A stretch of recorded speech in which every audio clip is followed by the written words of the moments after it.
So your progress has probably stopped or slowed down and you really don't know what's going on. You've been doing everything like normal, hitting your lifts, absolutely grinding out on those reps, and nothing is working. Well, many times it is not the lack of hard work or time put into the gym that keeps us from making gains. Rather, it's something in our head. Our headspace, mindset, and thinking are also detrimental for physical growth to happen. And no, I am not telling you that your biceps will double in size if you start reading books, but that is also the theme of this video. I'm Aino, I'm a nerd, and although I don't look like it, I've been lifting for almost 7 years now, and I make videos trying to turn nerds into lifters and vice versa. In this video, I want to challenge you by making you think more.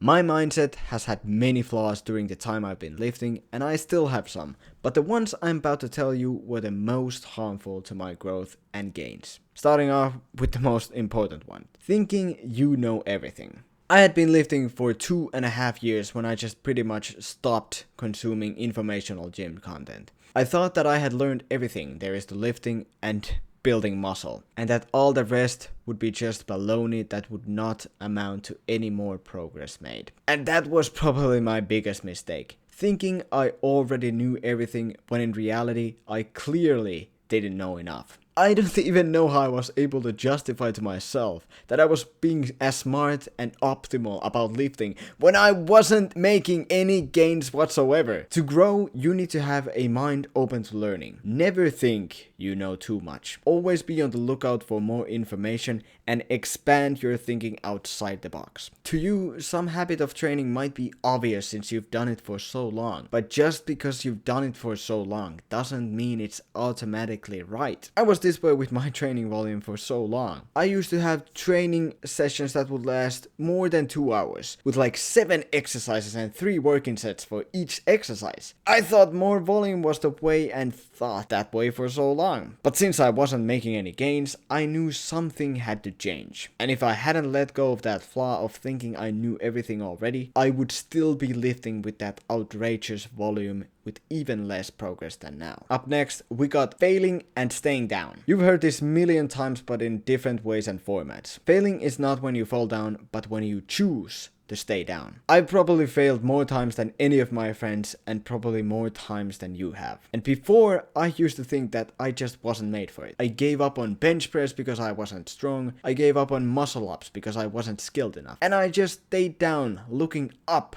at the things I could do, but that I thought were impossible. Then, instead of thinking of failure as the end or an obstacle, I started thinking of it as just one part of the process. And this way of thinking became my core and essence. And once I was that way, the changes could be seen in my progress. With lifting, it took me 4 years of failing to finally get 100 kilograms off my chest in bench press. It took me 5 years of failing to get my first muscle up.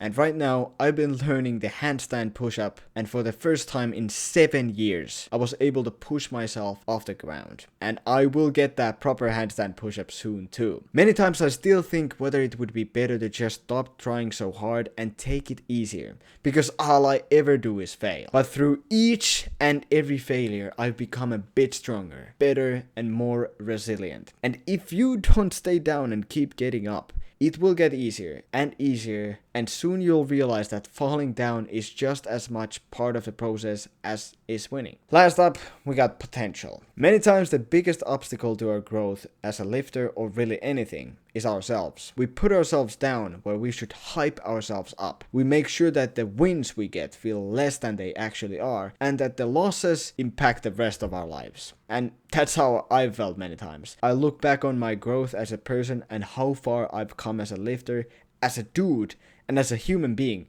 and still somehow I can find ways to doubt myself. For years I wanted to make content but never ended up starting because I thought that I wasn't good enough, that I wasn't good enough to make it, that I wasn't interesting enough as a person, or that I had no story to tell and inspire others with. And now I'm doing it, proving to myself with every single video that I can make this, that the doubting doesn't work on me, and that I can become better at anything I want to be better at. I believe that every single one of us has the potential to be great. I know I don't really have the genetics to be a bodybuilder, but that doesn't stop me from building the body of my dreams.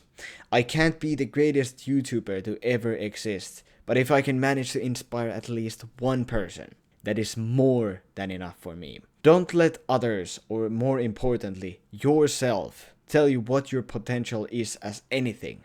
Let your hard work, consistency, mindset, and foundation built upon countless failures be what decide on your potential. And if I manage to keep you this long, I'm amazed. But I also put a link or a thingy here that sends you into another video of mine about the fails I've done as a lifter that hindered my muscle gains. So you can keep watching what I poured into this channel. And that is about it. Now go out there, learn, never give up, and never let others or yourself define yourself as a person. And hopefully, this way you'll make the world a little better place, even if it is one dice roll at a time.